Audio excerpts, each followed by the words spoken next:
Vizitorë të shumtë kanë zgjedhur të kalojnë ditën e ardhjes së pranverës në parkun e Divjakës. Natyra e egër ka tërhequr dhe sot mijëra vizitorë të ardhur nga destinacione të largëta, por edhe vendase. Natyra në pyllin e pishave, kulla 360 grade vrojtimi të natyrës dhe flota e varkave, si dhe ambientet e krijuara për të pushuar, kanë zbukuruar ditën e vizitorëve. Është fat për ne lushnjarët që na ka bërë Zoti rrezik këtë Divjak që kemi aq të mirë, aq të bukur.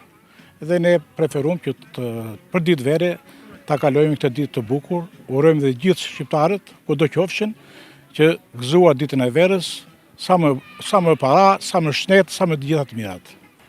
Vim për të kënaqur, festojmë ditën e verës me familjen. Juve nga vini? Nga Elbasani. Nga Elbasani vini këtu? Po.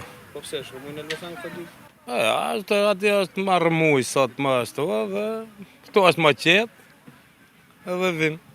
Kemi zgjedhur Divjak vetëm një arsye se është një vend i këndshëm, edhe bukuria e rrallë e natyrës.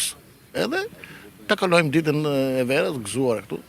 Parku kombëtar Divjak Karavasta është kthyer në një destinacion pelegrinazhi për shumë vizitorë në ditën e verës. Një atraksion i përvitshëm për vizitorët jo vetëm nga rrethinat e Divjakës e Lushnjës, por edhe nga qytetet të tjera të Shqipërisë.